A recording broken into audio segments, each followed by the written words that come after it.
last night I was thinking about Square, and I was trying to think about the first time I used Square, and because of social media, I was actually able to track back and look at a photo in my Facebook albums, and the first time I used Square was April 27th, 2010. I don't know if you were in beta still, but I was at an event that Virgin America was hosting, and we had invited a bunch of people from Square because the companies were kind of friendly. And I stood there was a bunch of us like all in a semicircle around the two Square people, and they were like, look at it, it's on the phone, and we were testing it with our credit cards, and we were like, really? We'll make a payment? And it was like, okay, just charge 1 cent and let's see if it works, right? That was 4 years ago.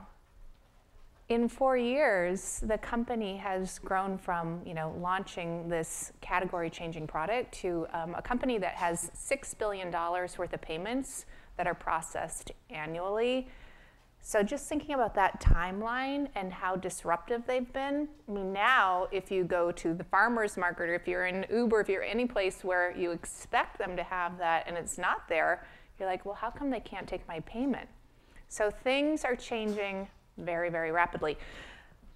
I also remember about 2 days after that event, the Square team poached our lead PR person. I'm not going to hold that against Sarah, but that did happen after that event. That's how it works here in Silicon Valley. But I've been a big fan of the product, and especially the design, the marketing, everything that they're doing. It's just very high-end and lovely. So Sarah Friar, she joined Square not that long ago. She joined, let's see, July 2012. Before that, she was at Salesforce. She was the SVP of Finance and Strategy. She worked at Goldman Sachs for over 10 years and has tons of experience in corporate finance, M&A, equity research, all sorts of things. When we were talking earlier about women needing to understand math and numbers, I think this is our role model of the day in terms of numbers.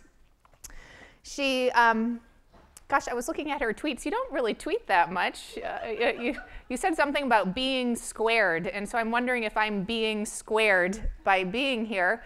Let's welcome her aboard. She is going to talk to us about her amazing company. So Sarah, come on and join us.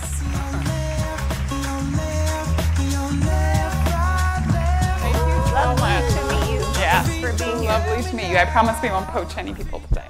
I don't work there anymore. Or maybe we will. As many as you want. Well, thank you so much, first of all, the wonderful folks at Women 2.0 for inviting me here this evening. It is my favorite things put together. You have entrepreneurship, you have disruption, you have women. Yes, we can rock. And as you mentioned, I've got numbers, and I've never met a number I didn't like, is what I tell my team, so it's perfect. So the team asked me to talk about a couple of things. First and foremost, how we've thought about founding and starting a company, and talk a little bit about the journey. We are 5 years old. We were 5 years old about 2 days ago, actually, which is amazing that you were there taking that payment, because we probably were just coming out of beta.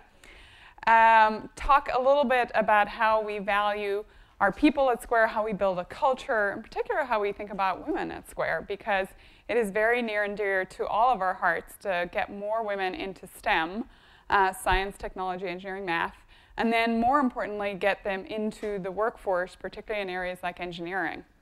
And then finally, to leave you with a few quick personal thoughts of how I think about my own career and so forth. So always love to pay it back a little, because so many women and amazing mentors generally have given me advice along the way and helped smooth the path. So thank you again for having me. So I'm going to break into a quick review of Square to give you a sense of who we are. So our number one value as a company is start small. So the idea being, don't overthink it, just get it out there. I did a very cool, quick presentation with Jack yesterday where we were talking to a bunch of 16, 17, 18-year-olds about what it means to be an entrepreneur and what was his biggest piece of advice. And he talked about, don't overthink it. Don't get caught up in your head about you don't have the funding, you don't have the technology, you don't have the team or whatever. Just put it out there and start seeing if it resonates. And it's something we did at Square to found our company. So we started small, but we have a very big vision, which is to make commerce easy. And as you think about founding your companies, I think it does really help to think big. Like, what is that long-term disruption or that change that you're trying to put into the world, and not overly narrow the aperture of what you're going after. So commerce is a very, very big statement. When I talk about it broadly, I usually talk about the continuum of commerce. So I can talk about that moment where you know you want to go buy something, or maybe you don't even know. And so it can actually start with that moment where you get a ping to you saying, hey, it's 10% off the donuts down the street. And suddenly you're like, hey, I didn't even know I needed a donut, but turns out I do. All the way through discovery. So how do I go find that merchant that I want to buy from? How do I consummate the transaction? And I often say that if our sellers are talking about payments, then something has gone wrong, because no one in their right mind wants to talk about the payment experience.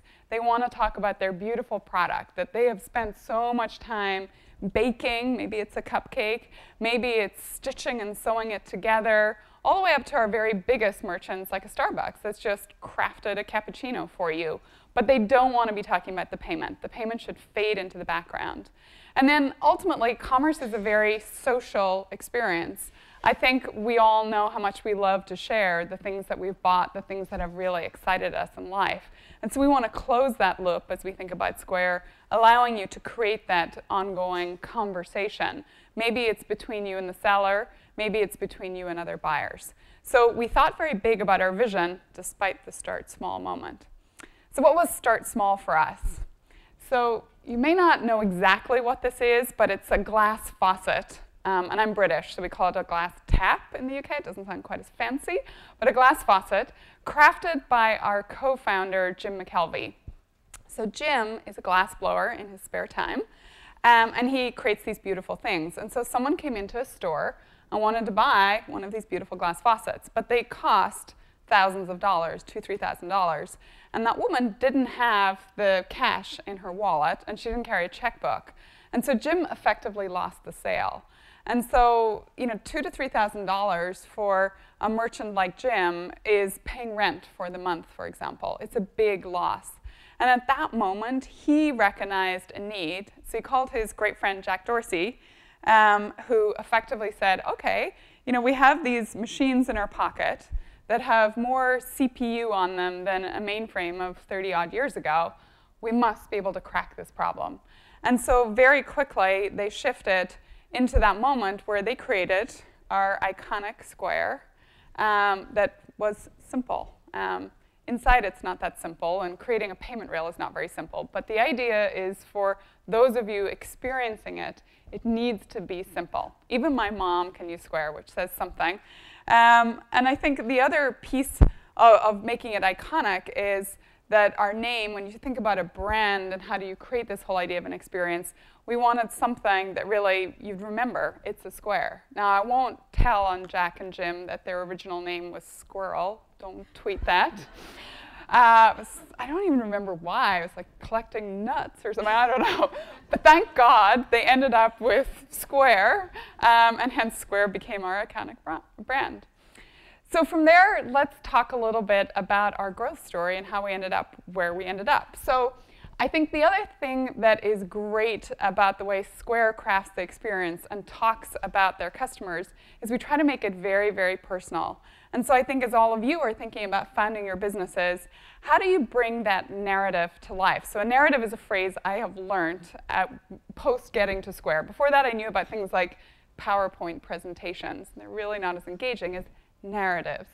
And so this is an example. Now, it resonates with me very strongly, but when I tell you this is, on the far right, Jim, face Jack in the early days, testing the first Square, but they're testing it at a place called Sight Glass Coffee. And so Sight Glass becomes very iconic for us as we talk about Square, because it was where it all began.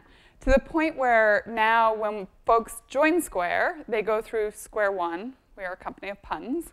And as part of Square One, everyone walks to Sight Glass and they order their cup of coffee and they see Square in the wild, but it's part of the lore because it's where it all began. And so everyone gets grounded. I've been there a year and a half, but somehow I feel like I've been there from the beginning.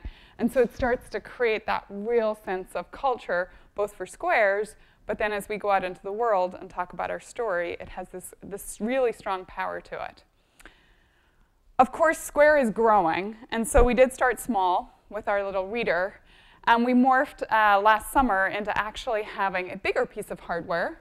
So you can see it sitting there in the countertop, Square Stand. And that's part of our journey. So we began in the long tail of what we call micro merchants, where we're helping them start, run, and grow their business. But when they start to grow their business, often they end up in more bricks and mortar incarnations. So they move away from being our archetypal dog walker, maybe our yoga instructor, into where we actually see real business chains. So this is Stitch and Straw up in Portland, Oregon. But if you go to Blue Bottle here in the city, you'll see Square in place. Blue Bottle's a great iconic brand for us because they have 16 locations, half here, half in New York. They were a great testing moment for could Square really get used in a situation where you're doing thousands of transactions every day, not just a couple once or twice a week. And so that has been a real growth moment for us. But again, we try to make it real. We try to create this narrative of who is the actual seller in this case that's going to put that piece of hardware on their countertop. From the seller side of the counter, we are trying to build a network because commerce is about a network of buyers and sellers. And so for the buyer, we created Square Wallet. So hopefully, many of you have Square Wallet downloaded on your device, Android or Apple. If you haven't, please download it. I hope you'll love it. But Square Wallet is the beginning, the very beginning of a product for buyers. Square Wallet will immediately do a search to help you find that local buyer, so fulfilling that need. I want a sandwich. Let's see, Cafe Moreno must be very close by, because it actually says I can check in right now. So I know that they're within the geofence. From that moment where I check in, which is actually what you just saw there, I can click on, it'll tell me I'm now ready to pay. And what happens is my face comes up on their register. Not quite this big immediately, because that might be kind of shocking and frustrating for people, having my face right there. But when I get to that point where I want to pay, they literally scroll through, find, I can tell them my name is Sarah. They can find me, and then they can check that it really is me. So it actually has an interesting bit of disruption going on, too, for things like security, because it's actually pretty hard to break the security on this, right? You have to either become me, which might be hard and certainly not going to look that good, or you have to hack into the system and change a photograph, which is not necessarily a great business model for fraud if you're trying to steal a coffee. But we love that moment where we feel like we've really disrupted how commerce happens. The other thing, the interesting side effects of something like this is you start creating a conversation. So what we find is instead of it being about the payment, suddenly you're engaged in who I am. And when we went to some of our biggest buyers like Starbucks, one of the reasons Starbucks chose Square is because Howard loved that idea of turning your local Starbucks truly into your local coffee shop. So instead of being like a big mass chain that people were afraid of, the idea was it would feel very, very personal. We can also add a lot of conversation back and forth. So what you see on the phone is the idea of a digital receipt. And you'll see us do a lot more from a digital receipt standpoint because we want to keep that conversation going between buyer and seller. And we can insert things like loyalty. So what next? So again, in terms of always trying to think of the next vector of growth, so as all of you found your business, where's the next place I can go? We said, OK, well, we figured out offline commerce, which is a huge market. But it turns out so many of our sellers have a blurred line between offline and online. They just want more sales. They don't really care how they get it. But we were making it awkward for them because we were kind of saying, oh, well, we actually only do this offline stuff. And so Square Market came about because of a push from our seller community to say, help us with e-commerce, help us get online. And so now, if you've taken all that time at your point of sale to pop in all your items, and you've written about each, in this case, an SF poster, where you've written about where it comes from, who's the artist, et cetera. You've put in a price point. With a single swipe on the dashboard, your item is up on Square Market.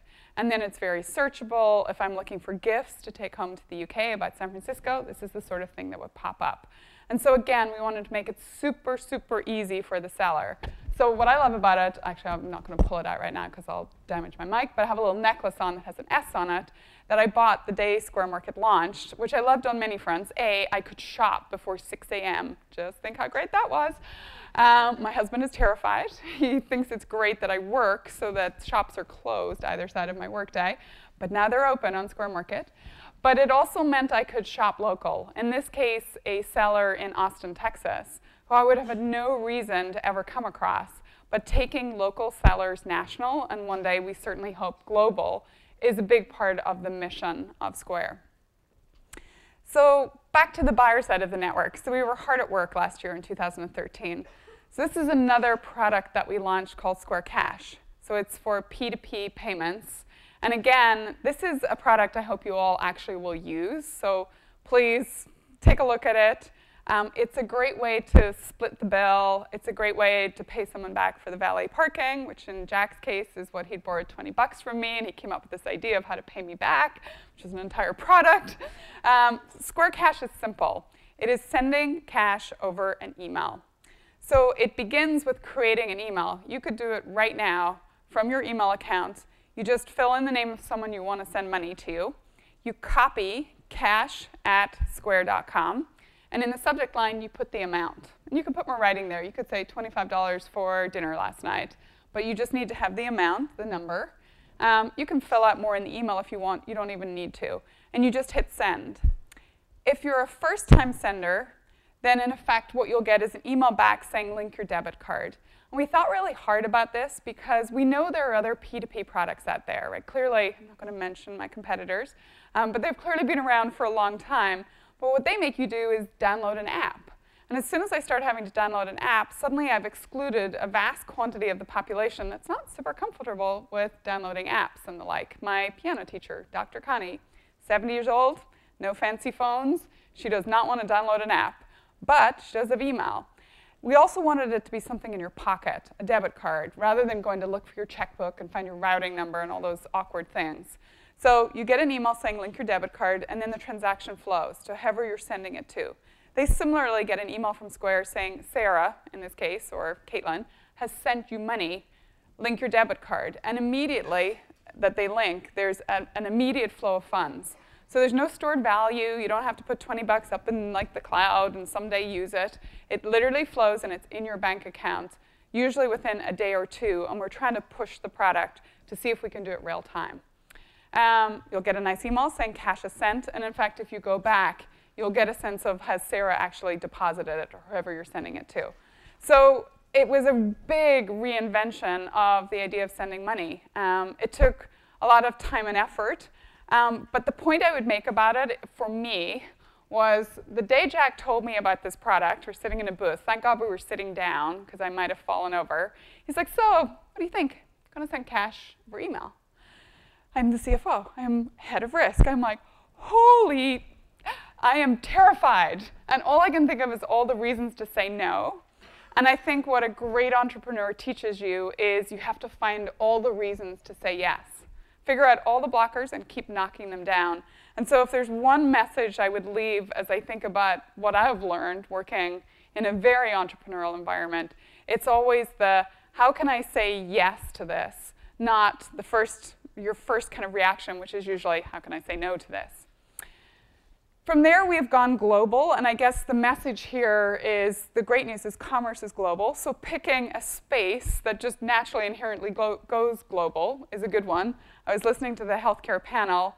You start trying to go global in places like healthcare, it gets very difficult very quickly. Commerce, thankfully, is just something we've all done since the beginning of time. But also, as you go global, really trying to think about you're not an American company. Like, we spent a lot of time crafting the design of even just how we talk to our sellers. This is in Japan, as you can tell. So that we're utilizing images that resonate, but also have a message behind them. So one of the interesting things about Japan is the segment that is most likely to use a credit card are young women in the 25 to 35 range. They tend to be quite affluent. They tend to have jobs. They often live at home, though, so they don't have a ton of expenses like rent and so forth, and therefore they spend a lot. So we wanted to drop that in quietly into our messaging, not shouting it, but really always being thoughtful about who are you targeting and what is the narrative or the story that you're telling them. So we talked a little bit about loving numbers. So I have never met a number I didn't like. But numbers frighten a lot of people. But you all have a ton of numbers about your business. And so what these charts are a way of telling a story about numbers. So I actually use these a lot with investors. So what these are, so clearly it's the United States. Usually takes people a minute to figure out it's the United States, not some abstract art that I've put on the screen. But the idea is that every circle on that map is a payment happening. I think it was taken on a Thursday between noon and 2. So there's no kind of magic of the day or the time or anything. And the point is that Square is ubiquitous. You can see transactions happening all across the United States. The color of the circle tells me what merchant category the transaction falls into. And the size of the circle tells me how big the transaction was. So there's a great big pink circle on Washington. Also, as a Brit, I had to learn all my states. So I'm sometimes a little dodgy on it, so don't hold me accountable. But up on the top right in that pink in Washington is a pest control person who took a transaction to, I don't know, kill rats or something. There's a gray circle over Colorado. That actually was a landscape gardener. And I think over Portland, there's a circle that you can't quite see, but that is a Spanish, actually, it's a little further up, Spanish in Seattle. So again, it tells a story, because the point I'm trying to make to my investors is Square is ubiquitous. Square's transaction sizes are actually a lot bigger than you think, which means my business model is a lot better than you think. And I'm utilized across every single merchant category that you can think of, so I don't have a concentration risk. Now, if I were to say those 3 points, that is yawn-worthy, versus showing my numbers pictorially like this. So as you think about your business, think creatively about how you're going to tell your story, even your numbers. So next map is Canada, proving that everyone lives along the border in Canada, except for clearly someone that's an Eskimo up there.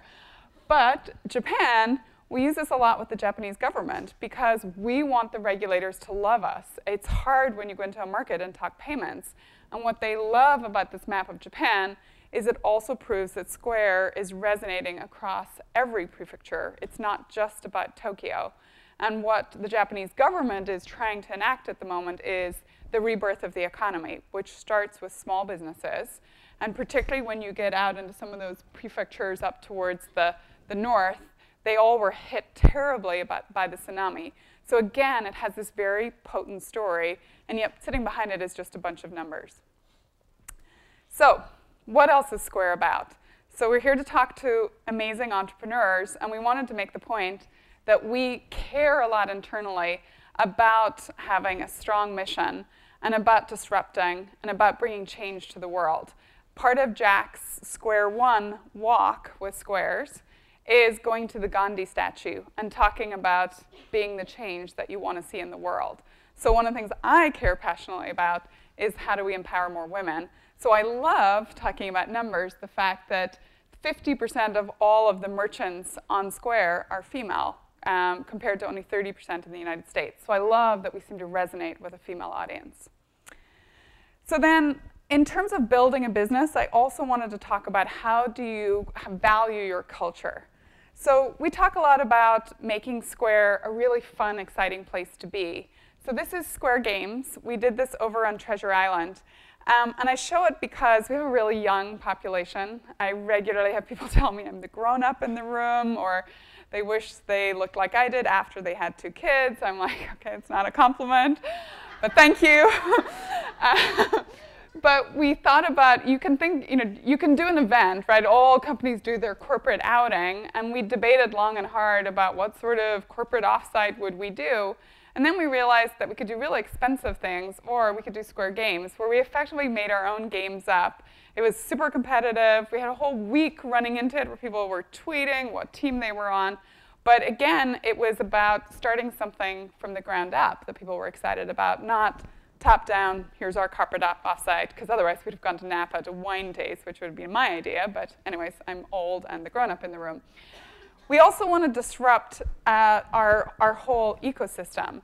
So this is Code Camp that you see going on. So I talked about STEM and getting more women into engineering. We wanted to actually walk the talk, so we created Code Camp for women engineers. They come into Square, they spend a week. It's a great bonding session, even just for the group within themselves. But they literally sit down and they code head-to-head with our engineers. We loved it so much, we created High School Code Camp, because we looked at the problem of why aren't you seeing more women do computer science? And we found that one of the main problems for colleges trying to recruit women into CS is that there's no funnel. There's no one coming through the pipeline.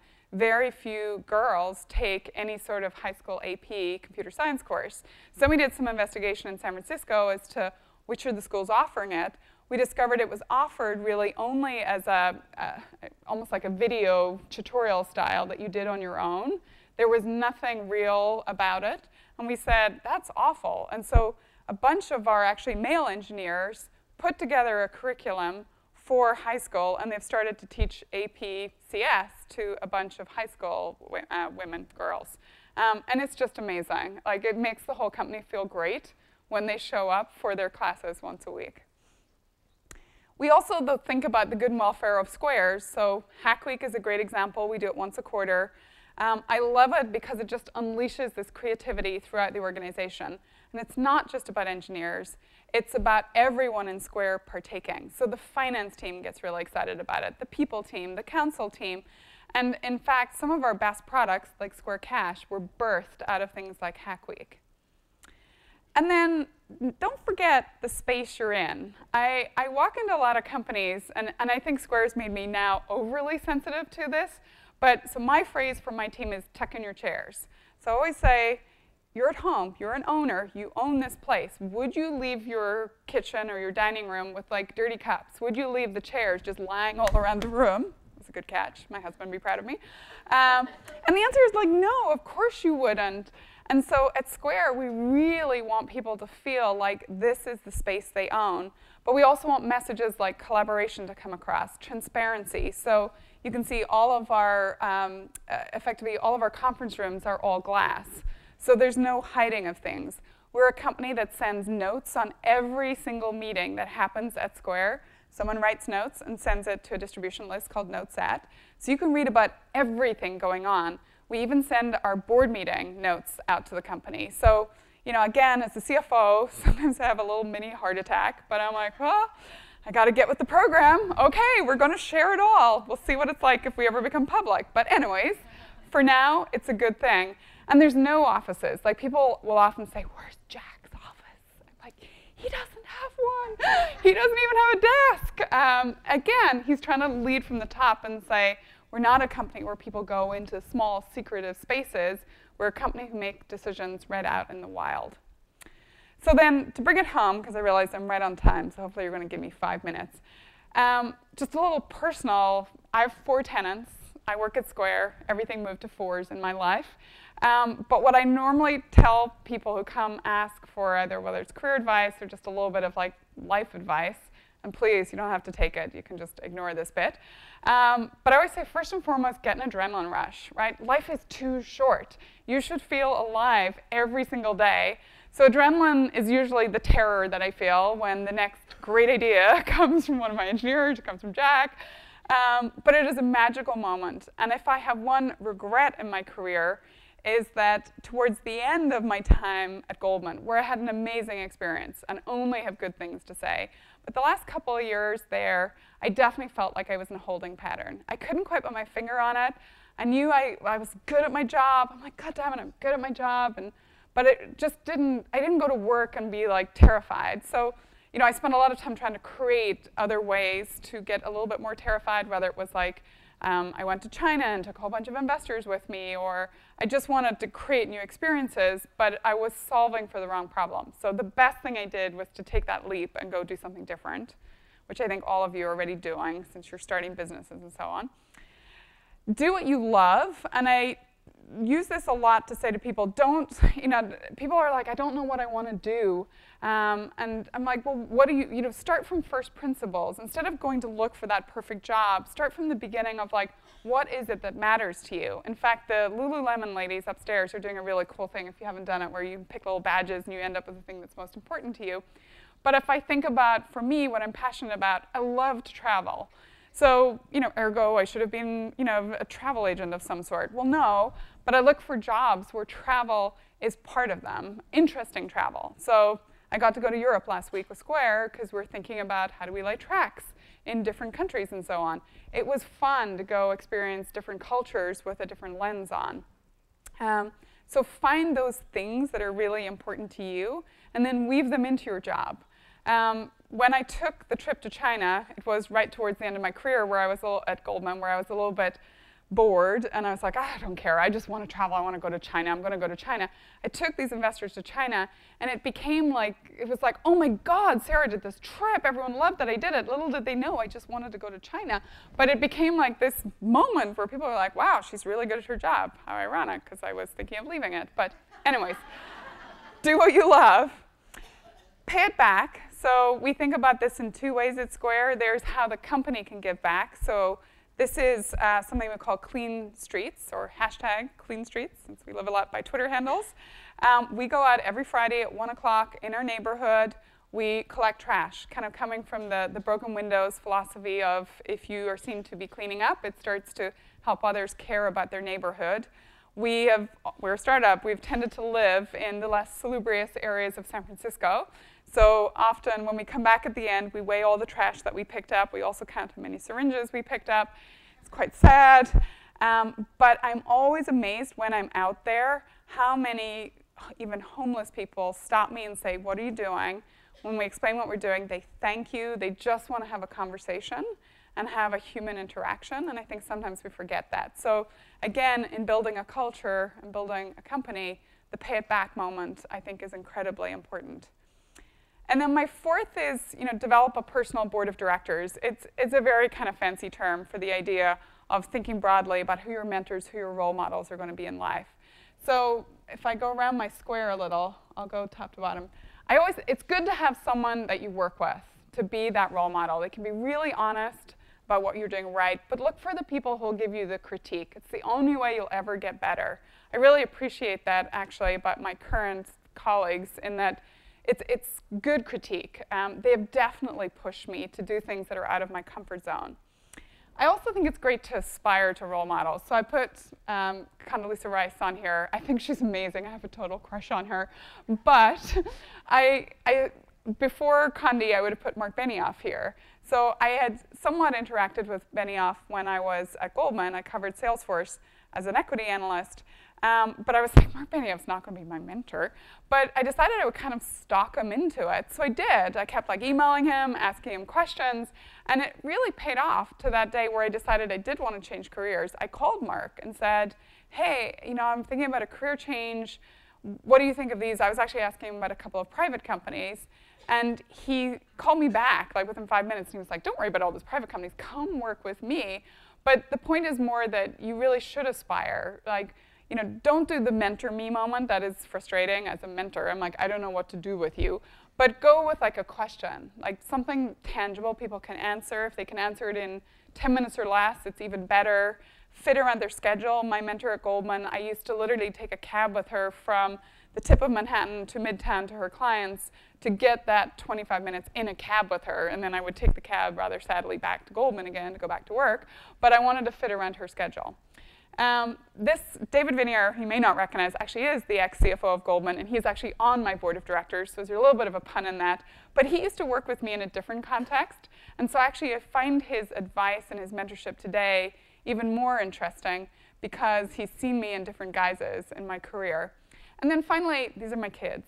So I have to always talk in the end about what's important to you. So my Lululemon badge, it says family, so don't forget what's important. But also the point here is, people often think your mentor or your role model is the look up. They look up and they're like, oh, it needs to be someone really senior. I actually think you learn as much from looking all around, whether it's your friends. My husband's a huge mentor. And I put my kids on here because I love the fact that they teach me to not be constrained in how I think about things. My daughter, when you ask her what she's going to be when she grows up, she said, well, I'm going to be an Olympic athlete, probably a gymnast. I'm also going to be an inventor, and I'm going to be a professional artist. And I love that she just believes with her heart that's what she's going to be. And you know what? She should believe that, and she should go do that. Yet if you said that to an adult, they kind of smile, and you're like, well, that's never going to happen, right? What changes? I don't know. I'm like trying to get to the bottom of like, when do we get settled into the things we can't do and find all the reasons to say no instead of finding all the reasons to say yes? So with that, I went way over time, but thank you so much for being a great audience.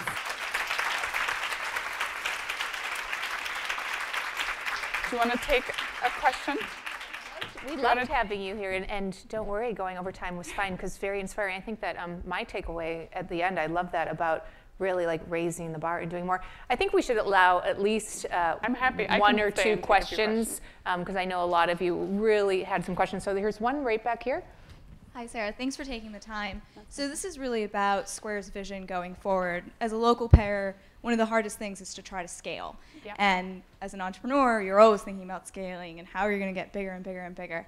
So in this local space, especially with Square Stand, how are you going to go from dog walkers and yoga teachers to more of the brands that we use and think about every day? Starbucks being one example, Whole Foods being another. Thank you. But going to 100 people, Sure. 200 people.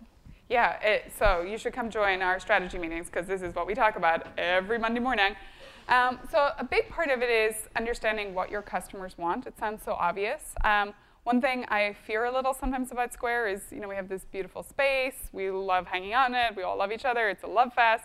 I'm like, leave the building, people. Go talk to your customers and actually find out what they have real pain points about, not what you think they have a pain point about. And then it also involves a lot of flexibility and sometimes eating your own words. So if you Google me at an investor conference a year ago, I said something along the lines of like, oh, I'll never have anyone in sales over my dead body. And here we are experimenting with sales a year later. It's perfect. I love when people bring that up and point that out.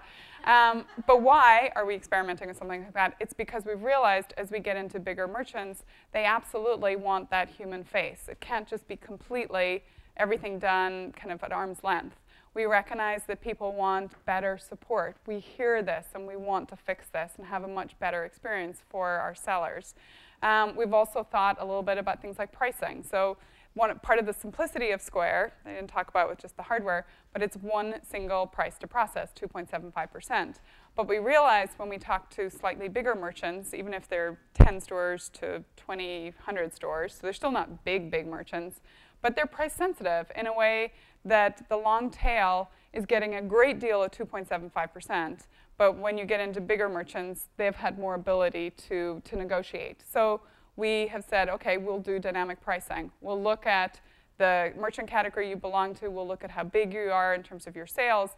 And we want to be more open to talking to you about even something like price. So it's understanding who your customers are, getting out into them, and actually talking to them. And then I think it's being willing to pivot and kind of change your mind and say something that you thought for sure you would never, ever change, you actually are willing to make some changes on. But it's a great question. We debate this like every day, every week. Thank you. Great. We'll do one final question. Anyone? See one in the back? Hi, I'm Kelly Turman. I'm actually from Wells Fargo. And I just actually have a question about the process you talked about, your meeting notes. So I find that really interesting, and I think that we could actually learn a lot from that. And I just kind of wanted to know, is that like all meeting notes? Like, so if you grabbed like 3 people for a 15-minute meeting, does somebody capture that? Or are these more like official, like departmental or team meetings? I'd just like to know some more information. No, these are all meetings of more than 2 people. Thou shalt write notes no matter what. And so it is a little bit of an agreement amongst all of us that we don't cheat, because sometimes you just want to not really put the notes out. But no, we do it for all meetings. And it's sometimes brutal honesty in those meeting notes. Those are like the best read. Like if you're on a plane or on a Sunday afternoon and you just want to sit down and you just read notes, it's amazing what you find out about the company, actually. Sometimes I read notes about meetings I was in, and I'm like, whoa, I didn't even get all that color. But yeah, it is everything. Everything is open, from the smallest of meetings to the most important, our board meeting.